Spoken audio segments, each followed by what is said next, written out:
What is the Lorentz force? Very simply, the Lorentz force is an electromagnetic force that is exerted on a particle. This is the equation right here.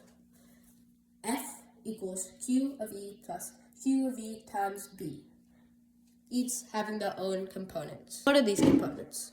Well, we have Q of E, which represents the particle's electric field. Q, of course, is going to be representing the particle. And this is true here too. Q of V representing the particle's velocity. And right here is B, which represents the magnetic field. B is magnetic field's constant. Going to the electrical part. So how it works is, depending on how the field is charged, the electric field, the particle will also have some force exerted onto it. Let's say it's positively charged, right?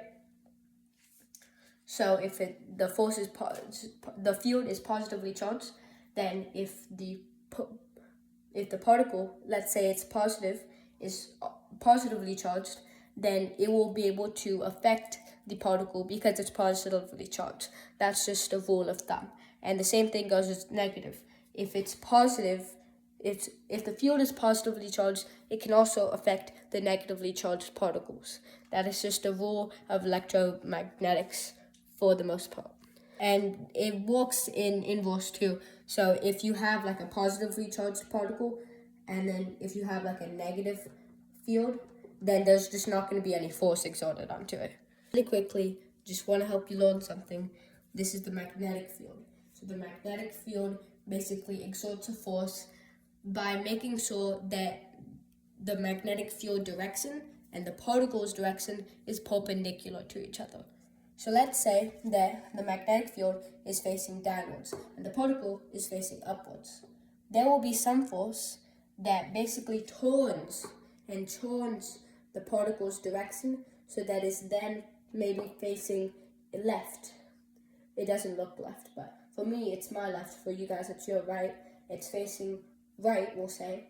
And because it's facing right, it is then going to be perpendicular to the magnetic field, and it's going to be perpendicular to the magnetic field and the direction of the particle, right? And because these two are perpendicular, there can now be some force created that is perpendicular to both. And that is how force is exerted in the Lorentz force. We noted that while the turning of a particle can be done in the magnetic part, no work is exerted, but there was still being force exerted.